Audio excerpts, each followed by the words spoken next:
Hi, my name is Gabrielle.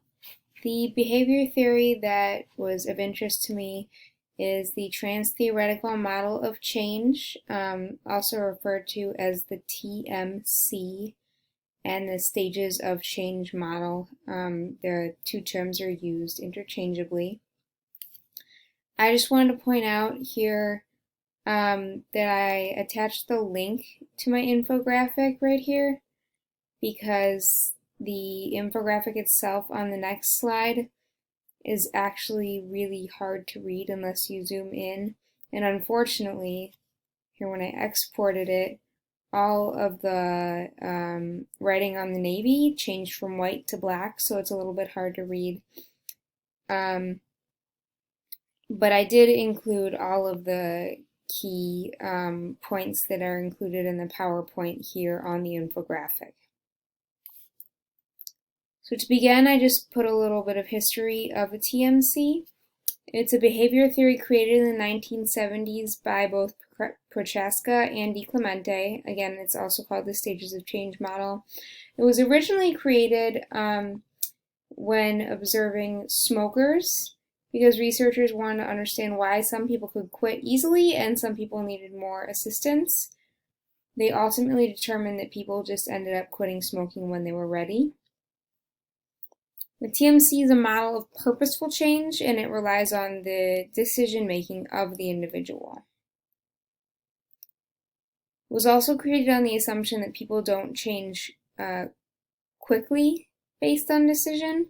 They change gradually and over time, and it's also habitual and cyclical, so it's not necessarily that people change and they stay changed. They can, cycle through the different stages of change. And it's important to note it was created as a model and not as a theory. So different theories can be applied to each of the stages of change in the model, which lets specific interventions be created for people. The ultimate goal of the model, though, is the maintenance stage, and I'll go over the stages more in just a little bit.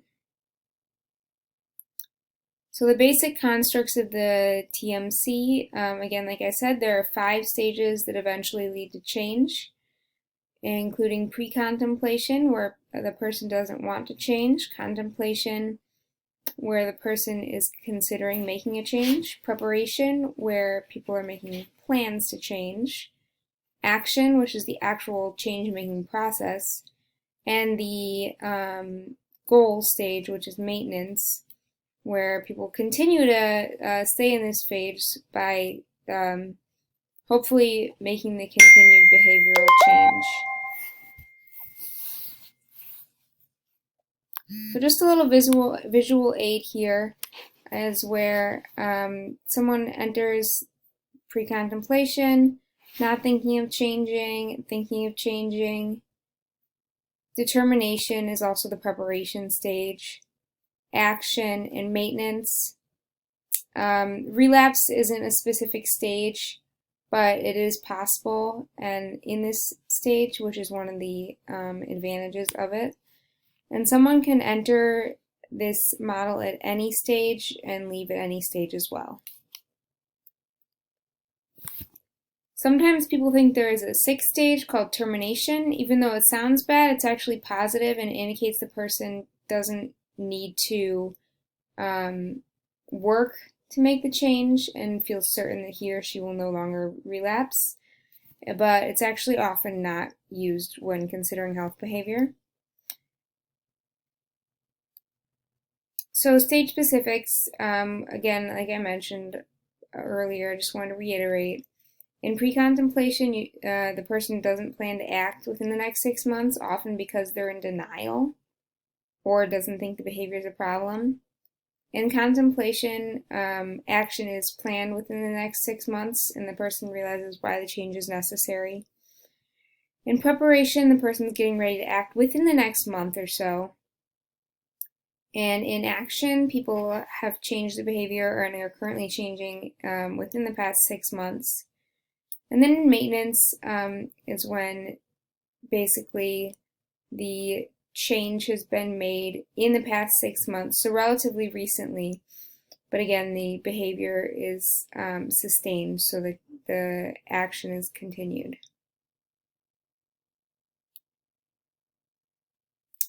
So moving on, I just wanted to go over a little bit of case studies where the TMC has been applied in interventions.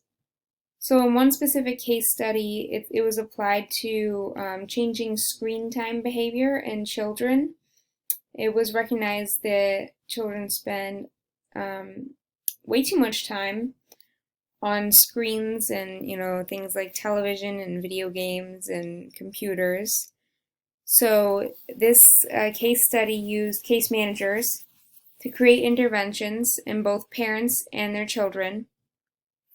And they tracked the amount of time that children spent on TV, computer, and video games in order to increase the awareness of their sedentary behavior. And they found that doing this tracking actually transitioned parents and their children into both contemplation and action stages. So they eventually realized why their behavior was a problem. During the action stage, it was found that families actually benefited from using a case manager to create the specific interventions that were talked about before in the action stage.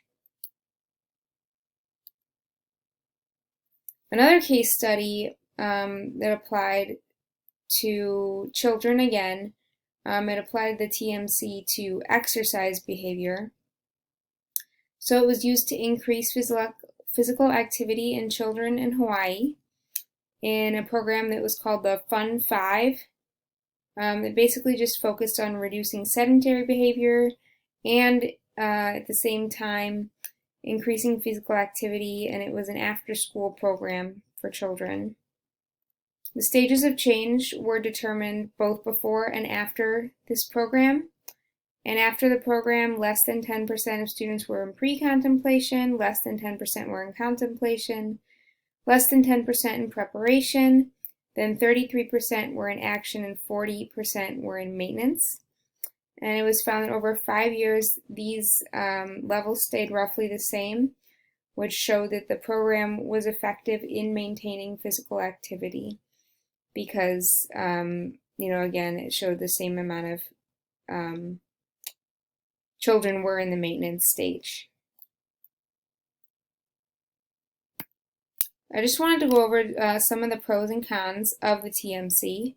So the advantages of the TMC, one of them is that, like I said, the main advantage is that intervention strategies can be created at each stage and specifically tailored to an individual. So you can do mass interventions, and a lot of behavior theories focus on mass intervention, but this theory allows for individual interventions as well, which in theory, increases the likelihood of the success of the intervention.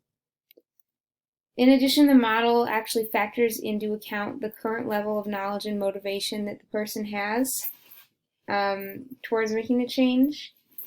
And it determines where a person's at in making a change and lets the person kind of be met halfway and be met where he or she is at in making the change.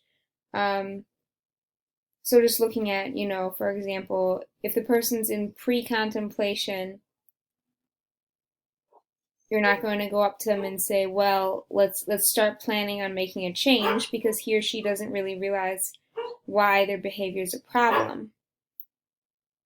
Additionally, it factors in relapse as one of the key problems in behavior. And this model shows how people move fluidly between stages and aren't stuck in a specific stage or area.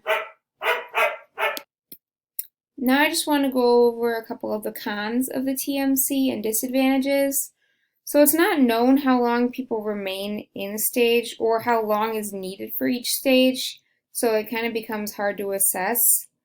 In addition to the fact that, there's no criteria to establish what stage someone is in, so it can be hard to tell where a person is at in the model of the TMC.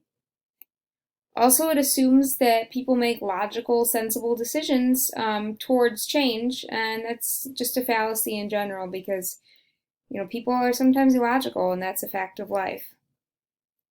Finally, social context is ignored in the model, so factors like socioeconomic status, income, race, age, and gender are ignored, and the environment isn't considered.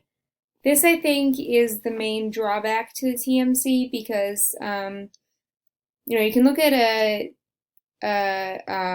theory like the social cognitive theory,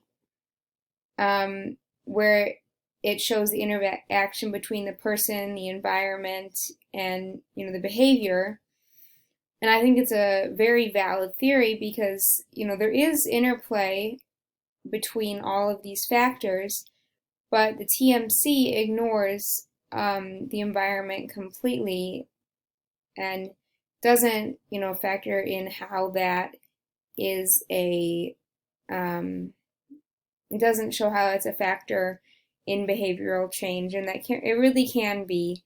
So that is one of the major drawbacks in the fact that the environment is not considered. So again, this was just an overview of the TMC. Here are the references that were used in the presentation. And then I'll go back up here just for a second to the visual aid. And if you want to see the visual aid more in depth, you can click on this copy this infographic link. Thank you for viewing my presentation.